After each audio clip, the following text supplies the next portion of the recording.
Don Sterling, and I got experience in this because I helped administer a $3 million grant from the Kellogg Foundation to look at racism during the time Bill Clinton had his initiative in place of dealing with racial matters in this country.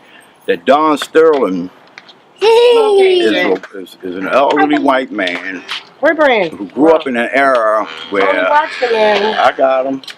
Who grew up in an area where, of course, he was exposed to things that most white men of his age and the opinions they have about other ethnic groups. And I don't see him so much as a racist, but somebody who is culturally insensitive, you know, and set in his ways. Because a real racist, first of all, in a conversation like he had, that he didn't know was being taped, and he wouldn't use the words black people.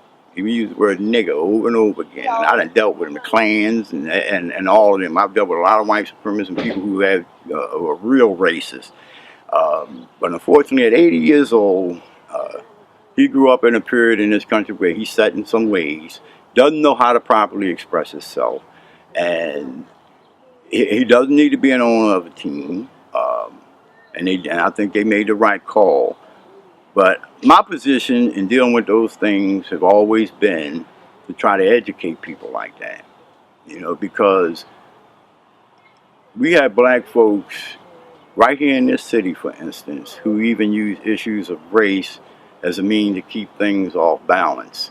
And I've always built bridges instead of calling people racist in the newspaper and things like some of the other leaders do, and sit down with these people and try to garner an understanding. And I formed an organization called Procure, and it stood for activists and consultants building understanding through responsible education.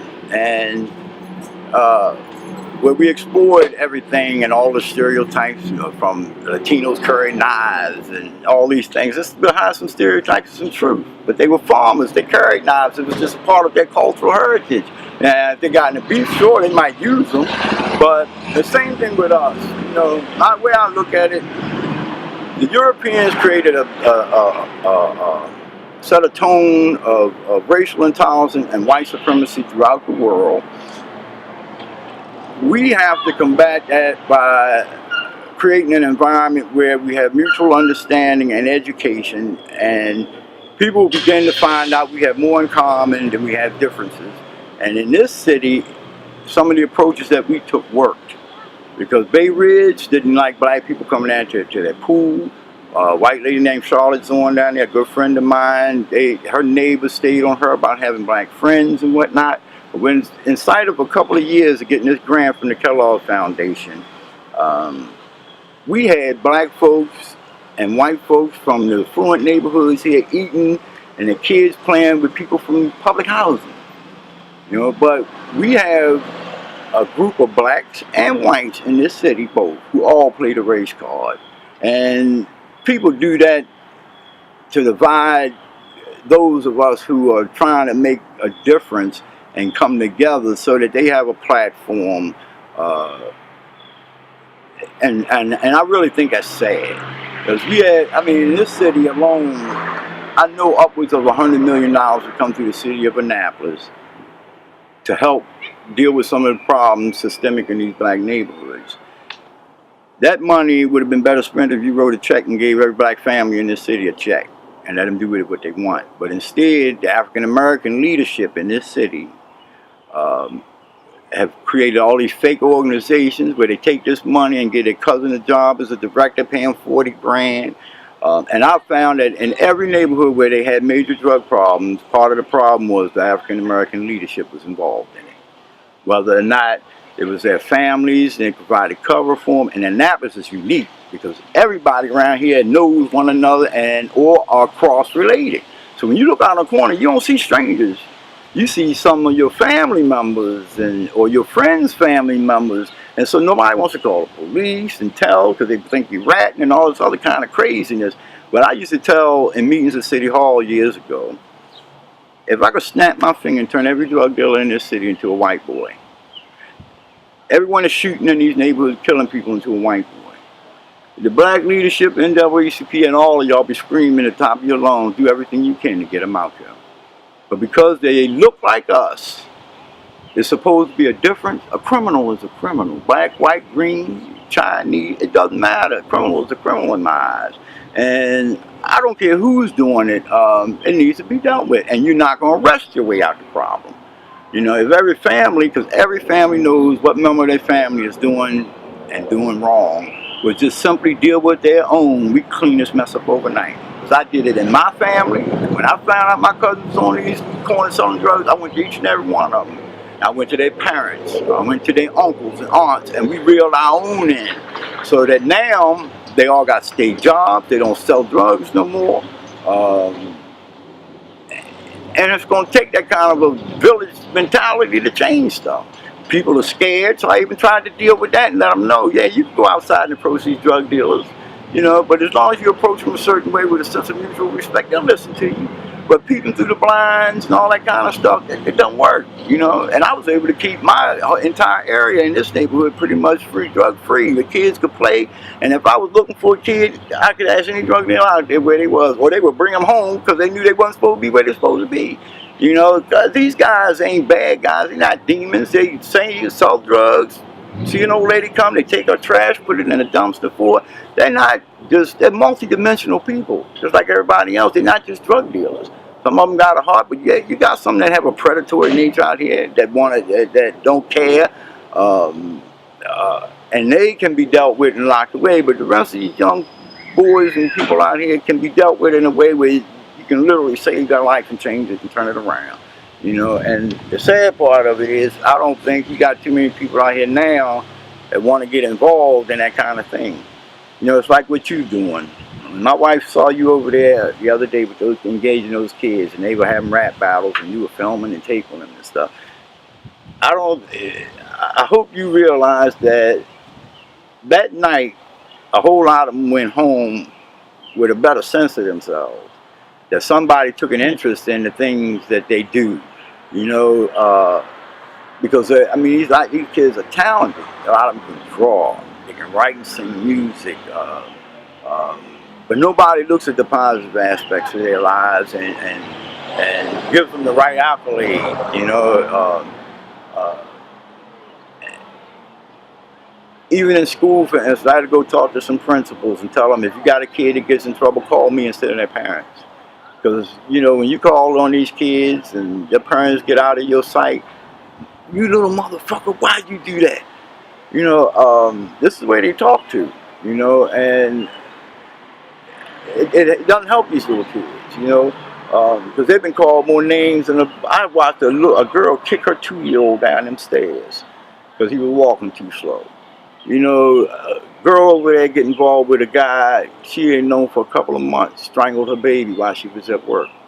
You know, because they let these guys in their houses, they don't know their names. His name Pookie, but what's his real name? What's his government name? They don't know. You know, and we've had so much tragedy, it just doesn't make it doesn't make any sense. And a lot of times I didn't even come out here and sit, you know, because you constantly policing the place. You know, get out the street, you go get hit by a car, because you know, and it's just a constant everything trying to parent everybody's kids that run loose out here. Last night I didn't get to bed till like 4:30. Because all night long, you had 9, 10, 11-year-olds running around here, screaming and hollering, trying to get a girl's booty back here by the pool and stuff. And why do parents let them out here? They shouldn't be out at 3, 4 o'clock in the morning at 9, 10, 11 years old, you know. And it's sad, but, you know, I can't be everybody's mommy and daddy. I do my best nowadays without putting myself through a whole lot because, like I said, I'm trying to stay above ground myself. My doctor told me I need to limit my stress, not get involved in so much. I take a ton of medication just to walk. But you know, it's sad when we do that. I mean, but it's not a situation that can't be salvaged. I think I can pretty much end with that because my wife, she works for Housing Authority, and she does what she can to try to keep families together because there's so many women out here drugged up, you social services taking their kids, and they spend everything they got on drugs. Kids don't have no food, no clothes, no this. So she runs around all the time trying to get them furniture, trying to get them food. And at the same time, we ain't wealthy. You know, we suffer the same issues that they go through. We gotta get somebody else's electric to stay on. We fight to keep ours on. You know, because I've been disabled 30-some years. You know, my injuries, my doctor told me I'd never work again when I was 29 years old. But fortunate enough for me, I had a nice business after I got out of the service. I saved a little more than $250,000. I got a nice monthly income, which I could use until my kids were raised until they were 18 or 20 years old. So nowadays, me and my wife do everything we can to hold our own situation together. But it's sad. I wish I was younger. Because I think I still got a little bit in me, but I founded enough organizations, from the Annapolis Family Support Center, the one in Glen Burnie, the Conflict Resolution Center, bringing affordable housing here, helping to create a blueprint for the educational system to help black kids become achievers again, and increase the graduation rate. At this stage of the game, if the mayors and governors and things that I know call me, I consult them and give them the best information I have. Everybody's running for office comes by here. You can see some of the signs going up now, and I know all these people personally. But and they've always wanted me to go into politics, and I've always refused, because I could have been the mayor of the city at one time. But I'm an activist, and I wouldn't make a good politician, because I'm truthful to the core.